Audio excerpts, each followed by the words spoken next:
For those of you that don't know me, my name is Leah Lancaster. I am the Volunteer State Organizing Director for Wolfpack, Tennessee. I am a national coordinator and also a member of the Leadership Council. Now, I joined Wolfpack near the end of 2016 for a few reasons. A lifetime of blindness to our nation's issues was finally lifting, and I couldn't stand to not do anything about it anymore. But more personally, Nathan, my dearest, cherished hubby, is an incredible 16-year Boilermaker welder with skills in high demand in our area of industry. And while we're thankful for the good, dependable job he has, his and every other major industry employer in the region has spent millions in anti-union and pro-right-to-work state lobbying while demanding mandatory overtime schedules in literally life-threatening work environments for profits, when all of that money could do so much towards their employees and their impoverished communities' lives. And that's disgusting. But I'm here to talk to you today about my Wolfpack life story, basically, the power of a small team. I'm a living example of how, though we be small, we are mighty. And I'll be sharing the experiences that have shaped just how powerful even the smallest of teams can be. You'll learn why the quote I'm sure you've all seen is so powerfully true. Never doubt that a small group of thoughtful, committed citizens can change the world. Indeed, it is the only thing that ever has. Love that quote. So the Tennessee team has come from truly humble beginnings. At the start, it was me alone with my Jedi Master, Eric Benavides, holding my hand as I got my very newbie feet under me. And then I started progressing and was practicing giving the TOC training. And I practiced on my best friend, Brandon, and he signed up and he's our Tennessee community director still to this day. Shortly after that, Mike Warren joined. He's progressed to be our legislative director, and Michael Melton signed up shortly after that. And he is our head organizer for the state. It was just the four of us together at the start, very green, learning as much as we could, as quickly as we could to do whatever we could. And the three of us that could go, you see the picture on the right there, that's the first ever Warrior Workshop in Chicago. That's Michael Melton, Mike Warren, and myself. And I'm so glad that these are annual. I've been so excited for this.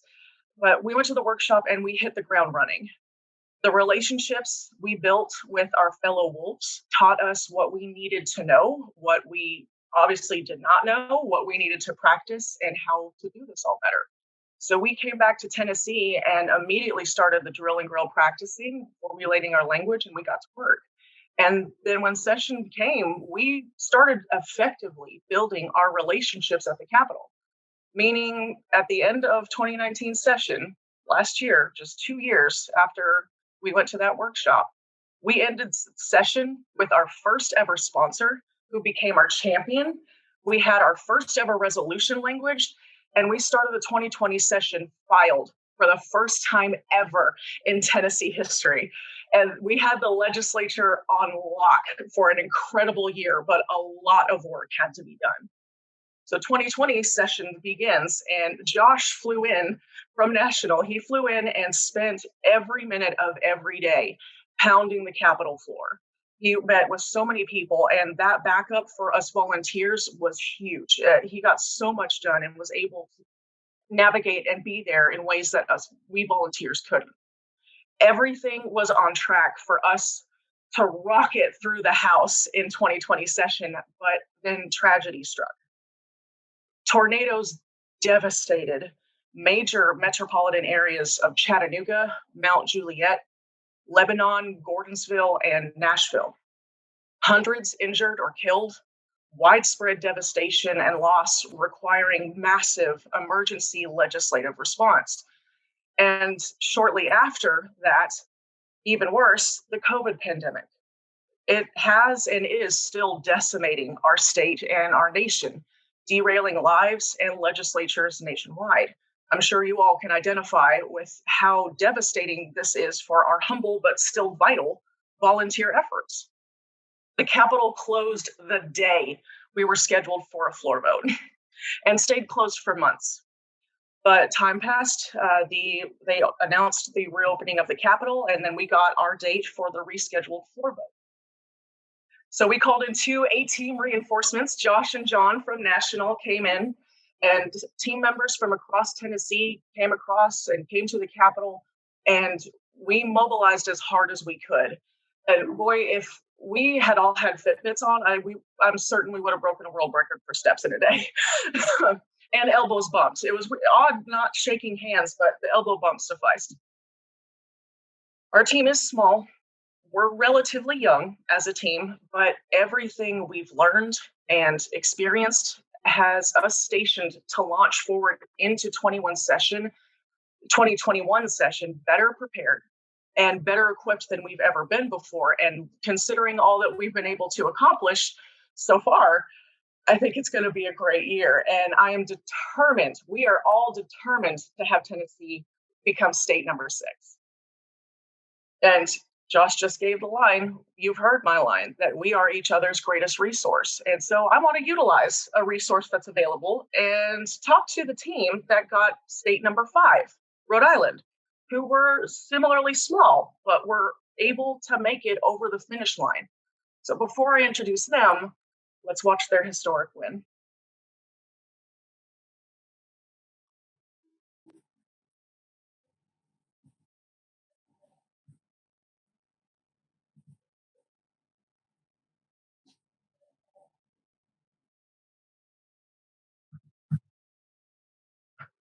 Displays of acclamation are discouraged in the Senate. So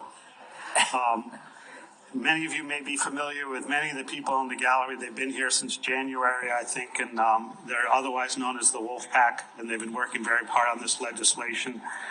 What it does, if those of you who are familiar with Citizens United, which the Supreme Court allowed several years ago for corporate participation in elections, it would take a passage it would take an amendment to the Constitution, and we are now, if we pass this, one of 5 states that encourages the U.S. Congress to convene a convention that would consider an overturning of Citizens United and make acts towards fair elections, and I move passage.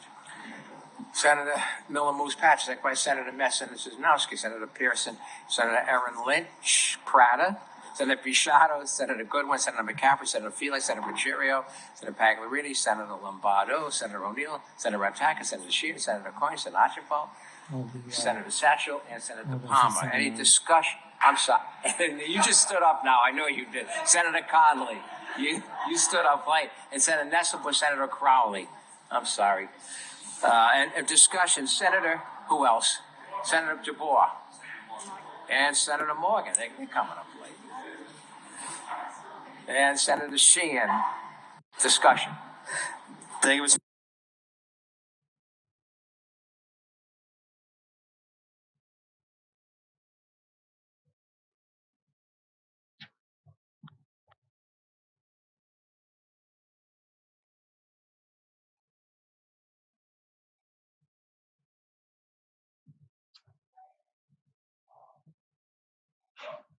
Is my video freezing? Hold on. I was getting a bunch of messages saying the video wasn't playing. Yeah, I'm not, it's not. I don't. Oh, this is the new Zoom world. Let me try again. It's a good video. I want to make sure people can see it. It's a really good video. If not, we'll make sure it's linked as well. But thank you for people giving me the heads up it wasn't playing. Try it one more time.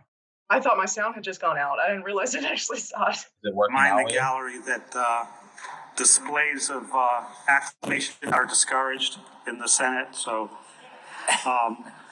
many of you may be familiar with many of the people in the gallery. They've been here since January, I think, and they're otherwise known as the Wolf Pack, and they've been working very hard on this legislation. What it does, if those of you who are familiar with Citizens United, which the Supreme Court allowed. Okay, it's not working. Oh, it's so unfortunate. Josh, you want to talk through the remainder of the video? Yeah, absolutely. Let me get out of here. We'll make sure it's linked in the chat. Sorry about that. I'm not sure why it's not working. Maybe we can figure it out for the future videos. Ultimately, what you were just going to see there, which many of you have already seen, is the Senate victory video. And the reason why it's just a really important, especially for just me and the team, is ended with a unanimous vote. And you heard our senator there in the beginning kind of saying, "There's no celebrating." Fortunately, we couldn't play the video, but we'll share it. And ultimately, wound up clapping for us. And it was a really surreal moment. I'm not gonna lie; it was kind of like a Disney movie. I was like, "Is this real?" But ultimately, that's it. And yeah, we'll make sure that video is out for everybody who's interested. Sorry, we were having technical difficulties. It's really powerful hearing the votes, seeing the result, and then seeing the senators start clapping and how loud the clapping is in that room. I love that so much. It's such a powerful moment. It's so exciting. So now we're going to bring on the core team members that were pivotal in making this fantastic victory happen. We have with us today Justin, aka the Boy Wonder. We've got our national organizing director, Josh himself. Bob Raphael, aka the Godfather, which funny, we're gonna have to find out why you're called that later on today. Welcome. Greg himself, aka Big Swag, also a fantastic nickname. And former representative, co-sponsor, champion, and I'm told overall awesome guy, Mike Marcello. Welcome, everyone. Thank you. Thank you for that introduction. I'm so excited to have you all here. So that win is incredible, but that was the culmination of years of work, and every win starts somewhere. Rhode Island started very small, I'm told. Justin, can you tell us just how humble of a beginning that was? Sure, very humble. When I signed up for Wolfpack, the first person to reach out to me right after I signed up was Mike. Mike was the organizing director at the time, and within 24 hours, he reached out to me. He talked to me, and I didn't realize there was no one in Rhode Island at the time who spearheaded sort of the Wolfpack movement. So he simply said, "Hey, man, you sound real passionate. Would you like to lead the charge in Rhode Island?" I said, "Sure." And I said, I agreed to it, not knowing how a bill gets passed in our state, not knowing what it took to really form a movement. But I certainly knew that we needed more firepower, more volunteers. Um, what I want to just let folks know is that early on I was the sole person on the island. I felt very alone. I felt very isolated. Folks would sign up to volunteer, but they would quit early on, and it's because in the organizing realm, sometimes you might not get those volunteers to stick with you every step of the way, because a lot of folks want to see what they want to join when you're right there at the finish line. They don't always want to join during the marathon, you know and so it was a very lonely beginning for me, and I almost gave up. And one day I called Mike and I said, "Listen, I can't do this anymore." He said, "Look, just hang in there. Once you get that one person who's really, really passionate, everything will sort of fold together." And that one person was Josh Aciz. And so after calling so many volunteers, and after them sort of dropping like flies, that one call to Josh was very pivotal in the Wolfpack movement here in our state. And so I remember calling Josh, and he was just as passionate. And I felt like on that one phone call, I felt like we were one step closer to just getting this passed. Josh was the person I needed. And after Josh, it seemed like we were getting volunteers to sign up who were just as passionate, folks who were going to be as committed, and folks who were willing to really stay for the ride. And so that was really the humble beginning. And I know Josh could elaborate more on that. But I never stopped, and I owe Mike sort of credit for sort of pushing me to continue, because if it wasn't for Mike, there would be no Josh. It's definitely intimidating when you're the one and only, and you're looking at starting a movement or building a team. And I can understand if someone's coming in, they're not ready for that kind of level of volunteering. But I'm so glad that the person that came was the powerhouse that came. Kind of broke the dam on that. That's great. Right. Josh, are you in here? I saw your video was stalled. Yeah, can you hear me? I can. Yeah. Okay. So, what was that first call like? Justin, I think we talked for like what, 3 hours? Supposed to be an hour call. It was like Oh wow. Yeah, it was like love at first phone call. But in all seriousness, I was just kind of angry at the time. I worked in call center management for about 12 years. And as I said earlier, I didn't really understand or care about politics until you start realizing like the American dream you're taught as a kid, it just seemed like warped. Like something just wasn't. I always refer to it as like ladder, right? Like everybody can go up the ladder, but for some reason it feels like there's like 4 rungs removed. And like everybody's trying to jump to get to that top and you can't, and some fall. And I just didn't really understand why. And then like kind of seeing the issues and that job of like we're just people on a spreadsheet, people aren't really looked at with like values and family, like how my dad had his job when he was my age. And just signed up for Wolfpack after actually leaving that world and moving home. And yeah, me and Justin talked like 3 hours, and I think we had like our first conference call like the next week. And a quick funny story. Justin actually had Justin has a twin brother, even though Justin's the better looking one. But in all seriousness, we had a conference call, and Justin had his brother John and Jayson. They all lived together. He had them join in different rooms so that I would think the team was bigger because he was scared that I was going to take off. Right. Yeah, it wasn't too long. Like we had a few conference calls, and like we were already thinking strategy and like sponsors. And be very mindful as we talk about all this stuff over the weekend. For me, it's like night and day. The guys here will tell you we actually didn't have like any resources at the time. We had our resolution. There was one toolbox for the whole organization. I know leaders right now are like one toolbox because we have like 20 now. But yeah, there was no bullseye strategy. Even the bullet points, as you're here throughout here was created in year 2. But yeah, we just focused on getting a sponsor. We had a conversation about people who had previously championed similar legislation. And I think Justin or Greg might have mentioned Art Handy, and he was just on our list, and we called him, and yeah, like literally like a week later, he was like, yeah, I'll sponsor it. So sometimes it is just that easy. I don't want to make it seem like it is all the time, but the saying is, if you build it, they will come, right? Oh man, so from 1 to all the way to a sponsor and first ever committee hearings. Josh, can you talk about the first committee hearing? Yeah, I'd like to hear the other guys too, but I'll just share mine super fast. Even talking with you about this, Leah, when we were putting this together, the thing that I take away from the first committee hearing is I had like a sense of calmness afterwards, even though going into it, I was a panic, nervous wreck, right? The first time I've ever talked in front of anybody in my life. And here I am trying to fight the good fight, doing something that seems like it would be hard until you start doing it. I was a nervous wreck. And then afterwards, it just felt like a sense of calm. And I tried to like rack my brain as why that was the case. And this is going to sound corny, but I think it's true.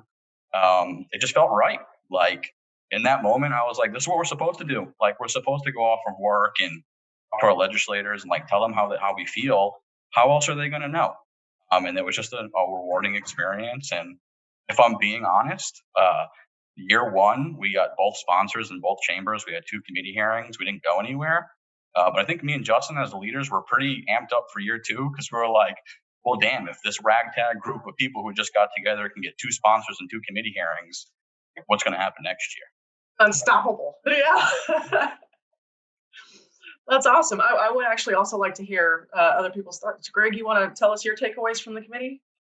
Yeah, sure. I don't know if people remember this, but I was actually going to fly out to San Antonio. I did fly out to San Antonio the next day to meet the family of my soon-to-be adopted son. So, and it was like at 8:00 in the morning the next day. But I talked to my wife. I'm like, this is super important. I'm committed to this, and she was awesome about it. So I was like, so I both that like, the nervousness of doing the committee hearing and the nervousness of like all the kind of, anticipatory feelings I was having about San Antonio at the same time. But in a way, I think it actually helped me feel a little bit more clarity around it because there was just it was like almost too many nerves to kind of focus on the nerves. So I just had to like let it all go. And I did have a script. I think I went a little off script, but I think it was helpful to kind of have that piece of information there.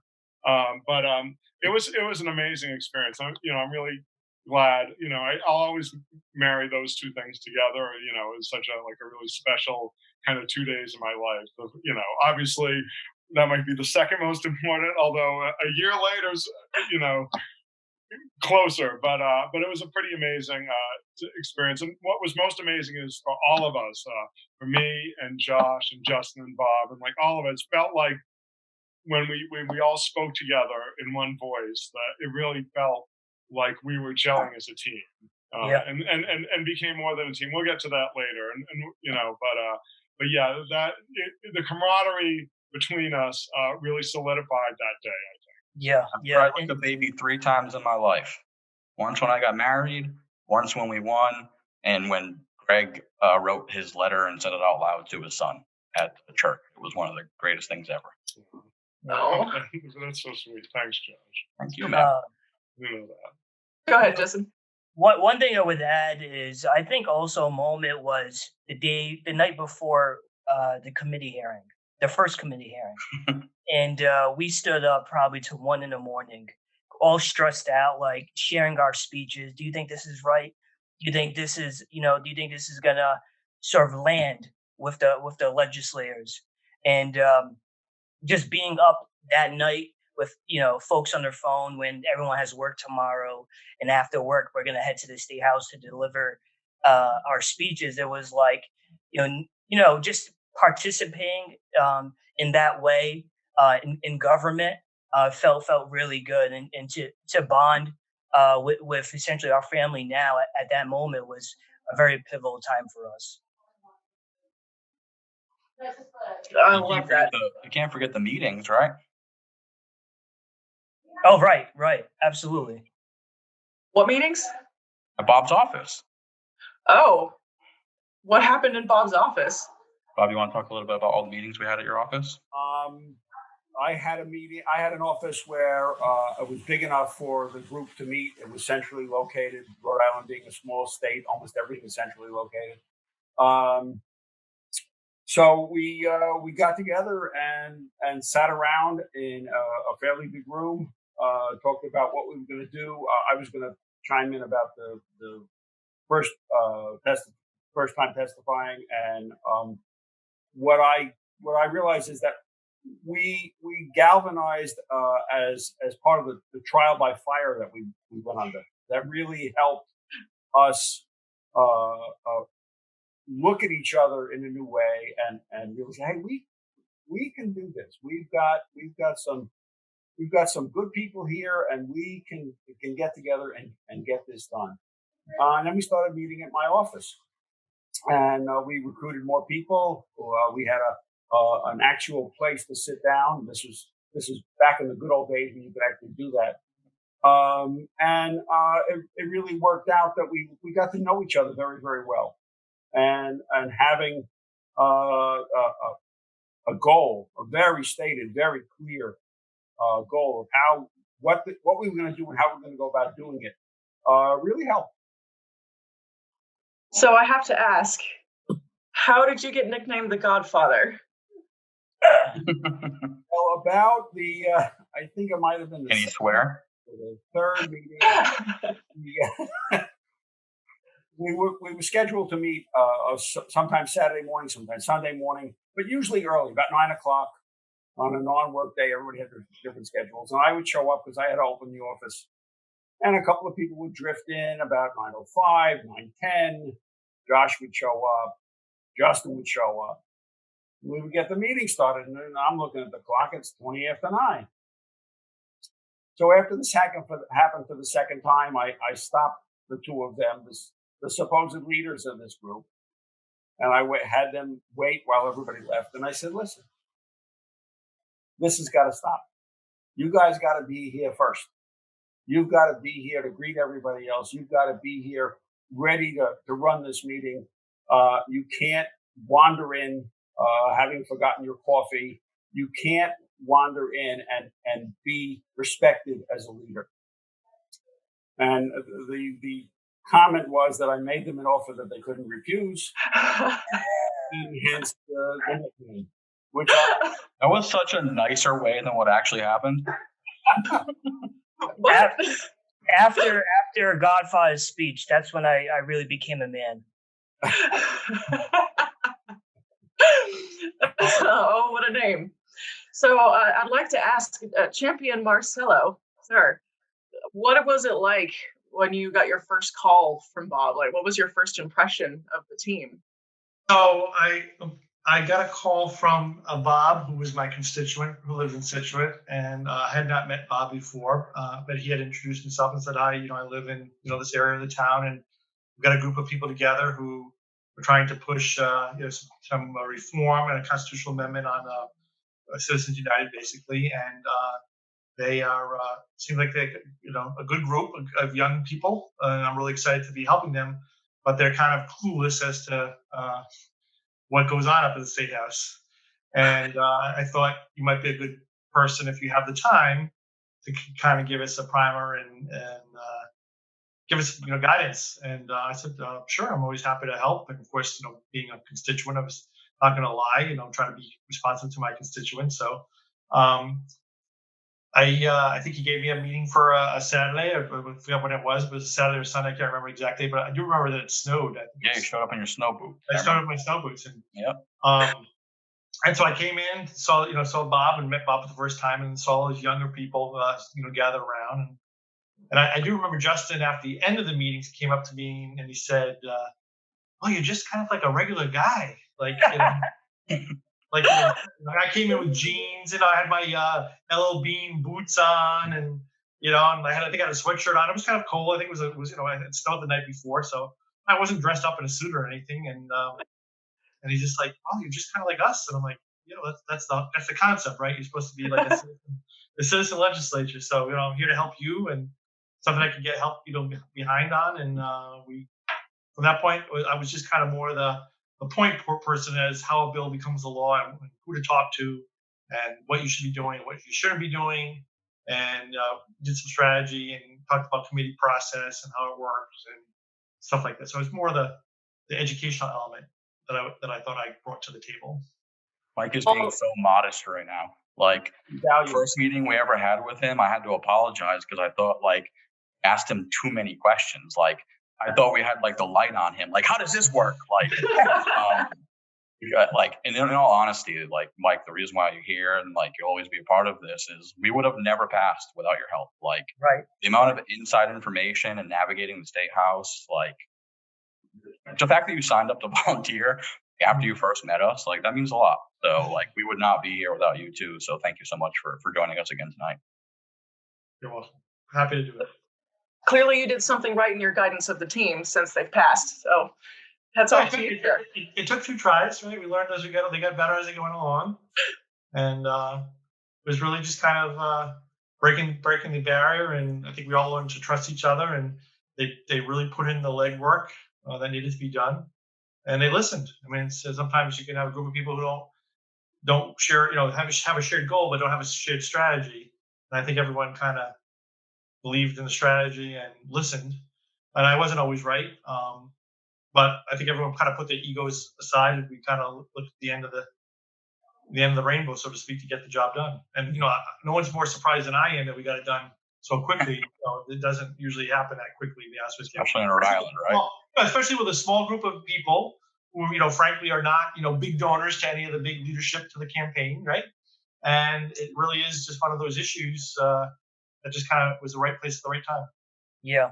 And Mike, I remember you saying to us, because when we were making our phone calls, legislators were getting inundated by our phone calls. And I remember, or maybe it was a different legislator who came up to us and was like, folks are coming up to me and they're like, what is going on? I keep getting phone calls. I've never got this many phone calls on a single piece of legislation before.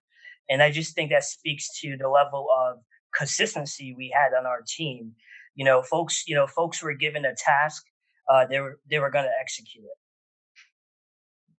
It makes all the difference, clearly. Sure.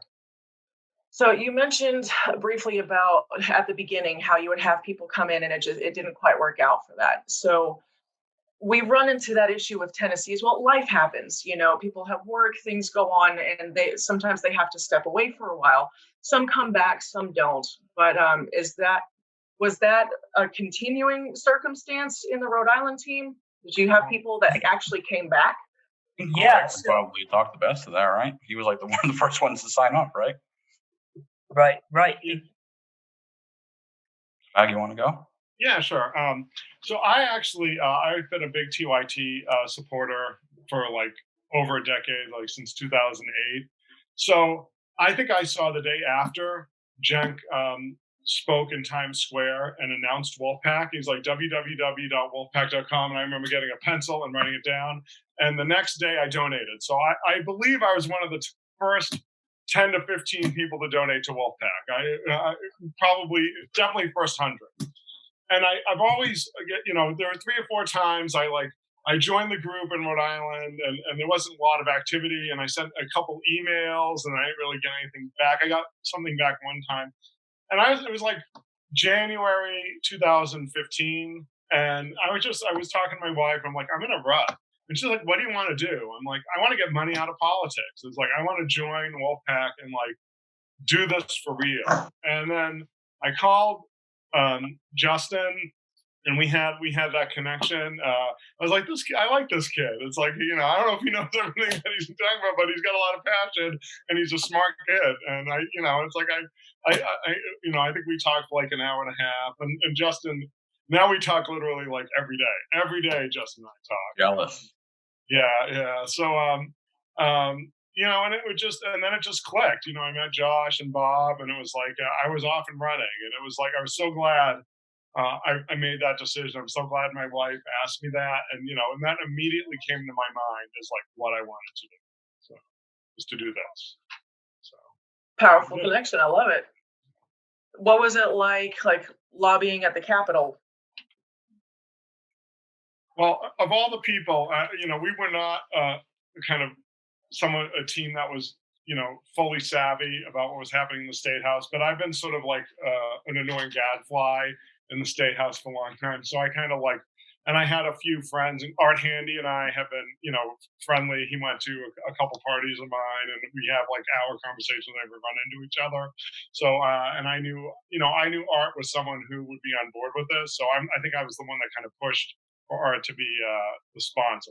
And I know, I've known some of the more progressive, legislators for a while. I mean, again, not close friends, but I've been on the periphery. So I was sort of the person in the group that sort of knew some of what was going on in the State House, knew who the players were, and knew kind of who to talk to. So I took on that role. And then Mike and I have a little connection. We went to college together, actually,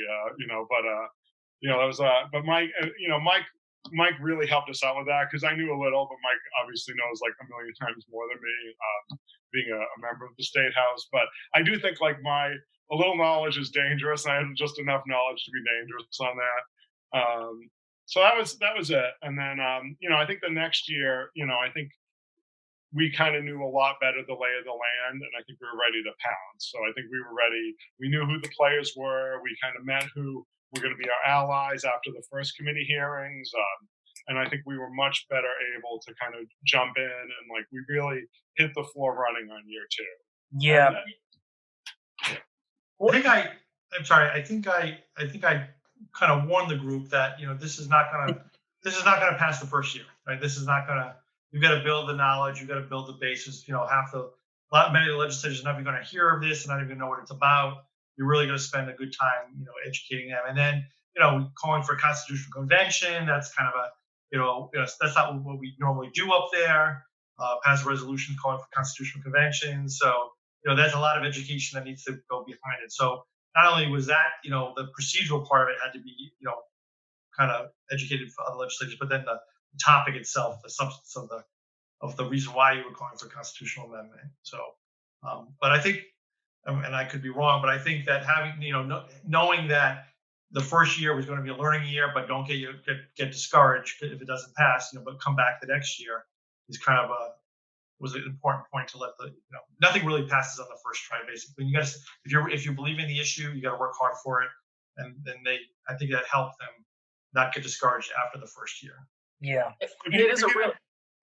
So if you indulge me one little story. I remember the very first time we canvassed, we were all a little nervous. I remember up there with Justin, and there was a security guard, and he was like, "Hey, you guys can't go past this rope. It's like you guys got to stay there." And then all of a sudden, Mike came up. He's like, "Oh, he's with us." So we just like lifted the rope, and we came in. He started introducing us to like all the legislators, and then when we just started getting in there and like having conversations, and like 5 minutes later, like we're making rounds of the floor, shaking hands, introducing ourselves to everybody. But it was kind of a little bit of a magical moment, right? Like here we are, we're all like super anxious about like, oh, we don't want to break the rules. Mike's like, yeah, come on, no one's gonna care. It's a great point, Greg, because I feel like it was pretty pivotal for us going into year two, because we actually, Leah, to your question, we didn't really lobby at all the first year. Like, if you guys remember, we sent a volunteer to the State House and he got kicked out, and we were like, oh, we can't lobby, like. And it was basically because they thought he was a lobbyist. They didn't know he was like an active citizen, because active citizens don't show up in suits and lobby. So like at first we didn't even know we could go to the State House. Like, this was so new to us. And then I remember Mike and Allison, it might have been Ryan at the time, called me, and me, Justin, and Greg went to the State House, as the story I just explained. And I just remember afterwards, if you guys remember, because we had all of our notes like freaking out because we couldn't keep track of so many. And I just remember saying to ourselves, like, guys, we just spent like 3 months calling legislators. And like, we talked to a lot of people, because the cool thing about Rhode Island is it's their cell phones and home phones, which is, pretty unique, that they list on the website. But like, we literally talked to more people in 30 minutes with Mike's help than we talked on the phone in 3 months. And like, that was a huge, huge pivotal like moment for us, for sure. The Godfather provides. It was Mike. Oh, I'm sorry. Oh no. I got them over the brass rail. You lifted the curtain, as it were, definitely. I think I do remember. I work downtown, so I was coming up the marble stairs, and I see these guys in the doorways, like a foyer with big oak doors, and there's literally a brass rail that comes across that supposed to separate the public from the floor, and they're all bunched up there. I'm like, what are you guys doing? Like, come on the other side, and got to. So. That's such an incredible experience. It's awesome. So working through everything that you guys did, were you working off of like an outlined strategy? Did you have anything planned out and how you were approaching this, or how did you decide what to do? I would say the biggest thing we did, Justin, correct me if I'm wrong, because I just remember us staying up late with the guys working on this, was we really listened to our committee hearing speeches, because I think all of us were upset of like what the opposition said. Because it just didn't make sense. It was kind of, like frustrating. And we also learned, to Mike's point, like year one was definitely a learning experience, because there were certain things that we would say that would not work. There were certain things that we would say that would work. So I think for me, the two biggest things going into year two that we worked on as far as a strategy was really focusing on making sure we had the votes needed to pass both chambers. Yeah. And then that kind of catapulted to like, what do we do to get there, which included like training. And we got really lucky, because Allison and Mike at the time created our bullet points that exist today. So they were coming out like each month, and we used that to like, hey, here's the new one, let's do a training.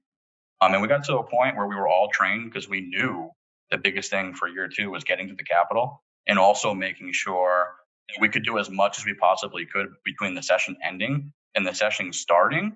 We would have as much time as possible in year two to like land the plane and have more runway.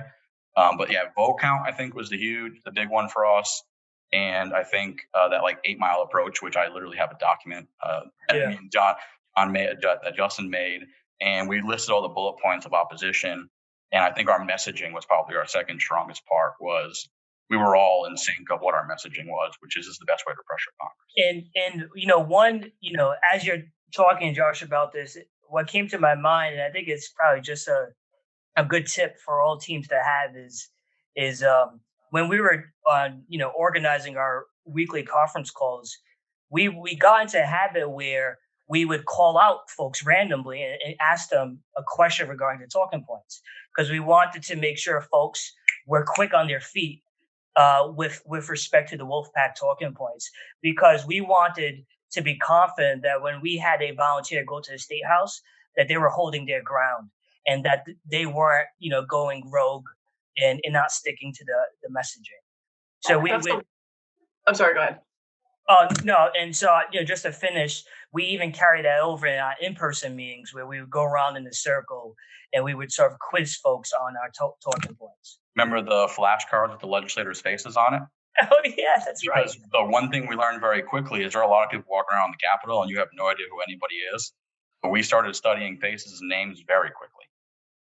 The other point that I want to raise is it really shows us a lot what the human connection, the importance of the human connection was. Yes. They got to know us as well.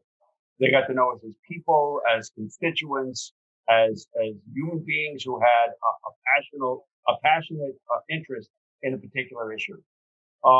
So it became, we were not just voices on the phone or emails, but we were people, not in their faces rudely, but in their faces with conviction.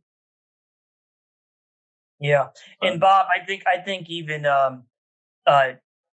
Jink, when after we got this passed, Jink, he referenced the 3 Ps. And that described perfectly the Wolfpack, the Rhode Island Wolfpack team. That was politeness, passion, and persistence. And those are the 3 Ps that really made up our team. I like the 3 Ps. In my family, we have a motto, the 6 Ps. It's prior planning prevents piss poor performance. I'm going to have a second P saying now. Okay, so wow, you guys did a lot of really hard, good work. That's fantastic. Now, in the planning and all of the committee hearings and navigating and going through the Capitol and trying to meet everybody, did you ever run into schedule conflicts? We had 2 committees scheduled at the same time. Oh no! Same day, same time. We had to wear roller skates to get from one to the other and make sure that we had enough people in each of the places and coordinate and communicate with each other, so we knew who had spoken and who was about to speak. That was a fun day. Were they at least in adjacent rooms, I hope? No, 2 separate floors. Oof. Oh no. Yeah, but the quick side story there, like again, just kind of like Wolfpack strategy, like kind of like what everybody will learn when you go through the theory of change, which is kind of the backbone here. Relationships, right? I talked about, we tried to do as much as we could in the off season. One of the things that we did that was different that we didn't do before was go to fundraisers. And if you guys remember, we went to our Handy's fundraiser, and that wound up being a star-studded event. Even the Speaker of the House showed up. And I think Mike Mineta at the time was with us and got an opportunity to speak with the speaker. And that's kind of where that first seed was planted. And the reason why I bring this all up is because we were sitting there at this kind of like arcade bowling alley for a fundraiser, and everybody just watching the Red Sox game. And I was kind of bored. Like everybody was just kind of hanging out, doing their own thing. So I noticed no one was playing any arcade games. And for those of you who know me, I love basketball. Like it's just like my thing. I'm obsessed with it. And so there was a basketball arcade. So I rolled up my sleeves and started playing. And the next thing I know, someone comes over and does like the old school thing and puts the quarter down. And I'm like, uh-oh. And it was a representative. And that representative actually was Chairman Keeble. And we wound up having some beers and playing like some hoop. And after that day, it was like, hey, Representative Keeble. And it was, hey, Josh. And it was just different. Like we would say hi to each other. He became a co-sponsor. And I tell you all of this because he was the chairman of our committee. And we were scheduled for both hearings. And this is like the surreal moments, right? Where like you put these things in theory and like, oh, they're going to work. But when you see them happen, you're like, oh my God. He calls me up to the front of the podium and he's like, hey, Josh, come up here for a minute. And I'm like, what's happening right now? And he asked me if I wanted him to delay our hearing so that we would have time for the people who were upstairs testifying, be able to come downstairs and catch their breath and talk here. He's like, I'll just put you guys a couple more bills behind the other ones we need to hear. That way you guys can get your composure. And I'm just like that's awesome. Yeah, like you can do that. And yeah, he did that, and that was like a huge help. And then Bob, you wanna talk about your card moment? The speaker before me was ACLU. and they were speaking against the bill, against the resolution. And he finished and politely yielded the microphone, and I was next up. And as I walked up there, I pulled my ACLU membership card out of my wallet, and I said, "Well, as a contributing member of the ACLU, I beg to differ," and proceeded to give, our perspective on the issue. But it just seemed so perfect for me to wave my ACLU card in his face as we changed positions. That is a picture perfect moment, an immediate rebuttal. I love it. It was so much more dramatic than that. It was like a movie. He was like walking up, taking the wallet out of his back pocket, like holding it in the air, like. And I heard that there was an incident in an elevator. Do you guys remember the Senate president when she saw us the first time? Private Weed? Yeah. And I have a story after that I want to share about her. I don't know if you remember. Yeah, you can go super quick. So just a super quick funny story. Again, just kind of elaborating on the personal relationships. We really got to the State House a lot. Like, Brian couldn't make it tonight, but he says hi to everybody. Brian was huge for us. Like, Brian actually came to us in year one. He did a committee hearing speech. I think he was like 17 or 18 at the time.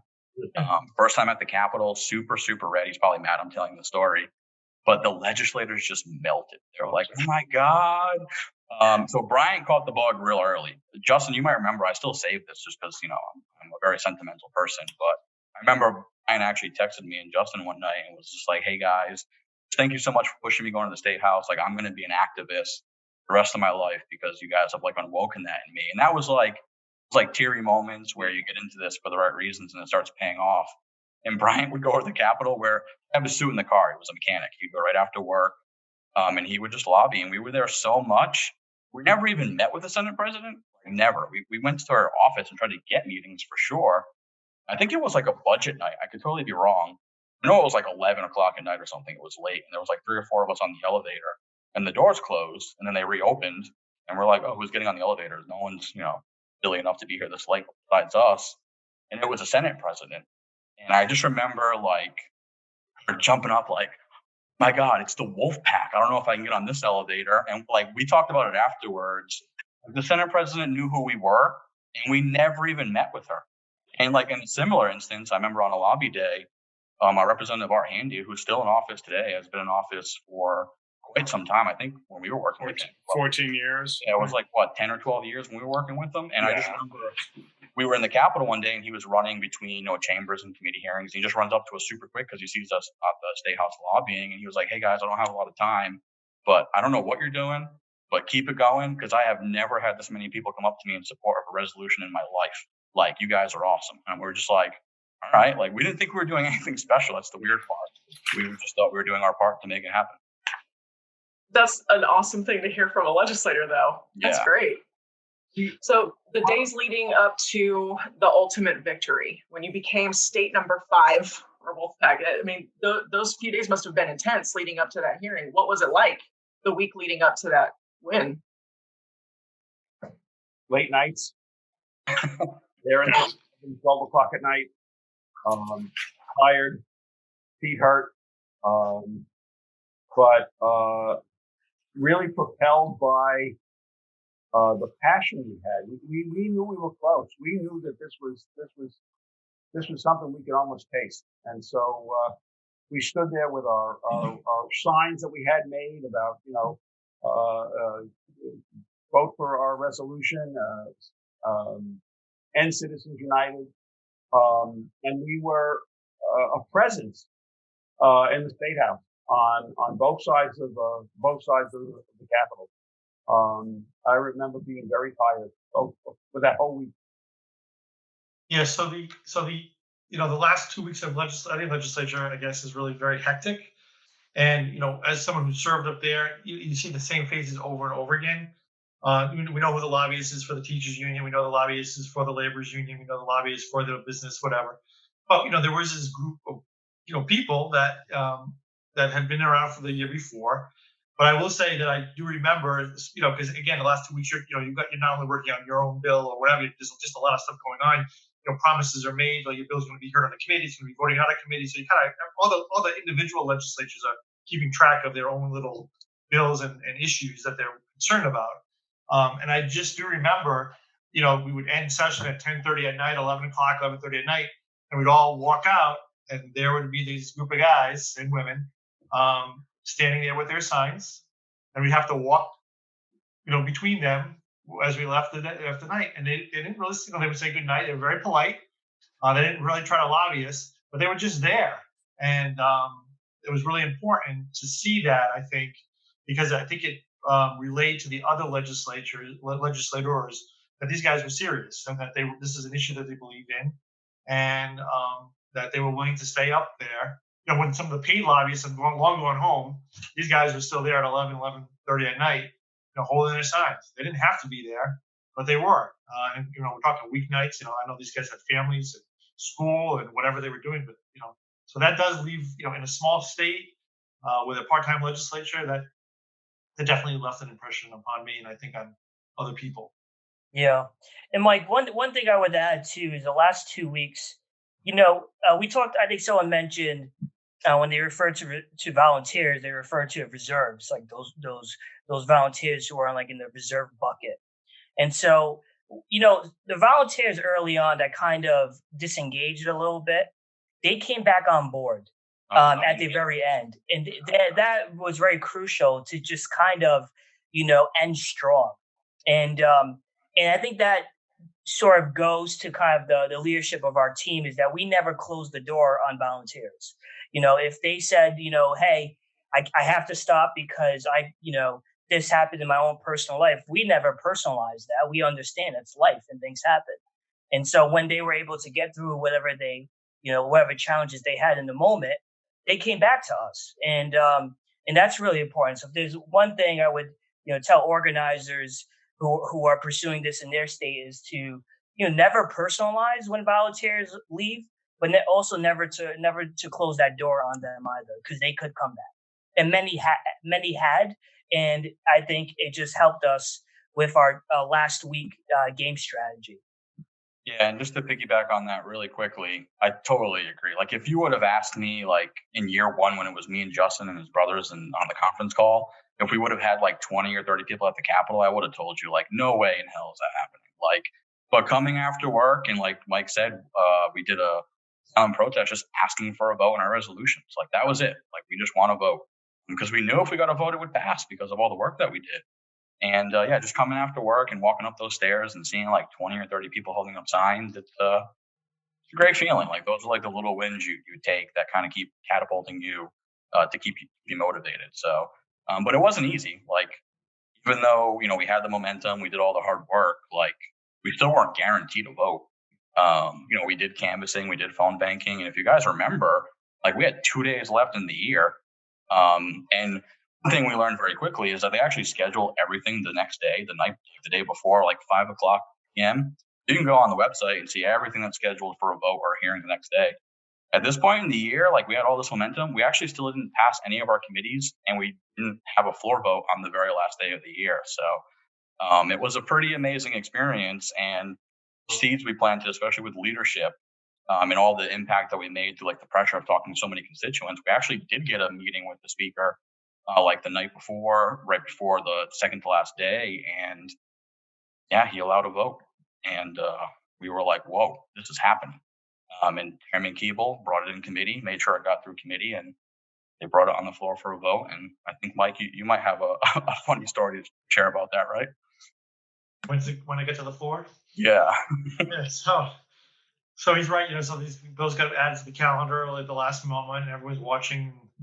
So I see it pop up on my screen on the floor, because we actually get the bill on the calendar, and it's like I'm looking for these guys, because I'm looking all around, because I want to tell them this is coming up with probably the next 5-10 minutes. Look around, look in the gallery, can't find anybody, and finally the bill just, the two bills before it were very quick bills, and all of a sudden we're up for a vote, and it just voted, and it was done. There was really no debate. I don't even think there was any discussion other than just an introduction of what the bill was, And the bill passed. And I like, where are these guys? Like, they've been working on this for the whole last 2 years, and they're not even here. Of course, I went to the upper chamber, so I had to run across and say, guys, you just missed the vote. Your bill passed. So that was kind of. They're still working so hard they missed it. You knew we had a floor, but with still more work to do. A little time. Yeah, so. Oh God! So you won? Like, you passed, and he's running to find you. Like, how did that moment feel, finding out you'd actually passed after all this work? It was kind of, well, it was like a joyous occasion, but then we were also being like super serious and silent because we needed to pass the Senate, right? So it was almost like, I remember actually some of us being like, yeah, and then we were like, shh, like, relax, like, wait a minute, like, and I know this might sound kind of corny, but I feel like it is kind of like a New England mentality, right? Like, even our sports franchise is like next man up, have each other's back, and I totally felt that on our team. Like, that's what gave us the confidence, was like each holding each other up. And yeah, we were there. I think someone said we were standing for days. Actually, no joke, it was the first time I ever seen my feet swollen. Like, I came home from the Capitol once and I still, oh my God, what's wrong with my feet? Yeah, they were just swollen from like running around and trying to get stuff done. And we had 1 day left, and we still needed to pass the Senate, and nothing was scheduled. So we did a wolf attack, actually, which is our phone banking here, and very strategic. And before we finish here and wrap up the rest of the story, like, I need to give Mike, Alice, and the national team so much credit. Like, we would have never passed if they weren't here. Like, just like you were mentioning earlier, Leah, how I tried to help. Like, all I'm trying to do is embodiment the same thing the national did for me when I was a leader. Like, Allison and Mike were there every single day. They were helping us with spreadsheets, getting people organized, helping with canvassing, helping with phone banking. Yeah, we were doing a lot of it.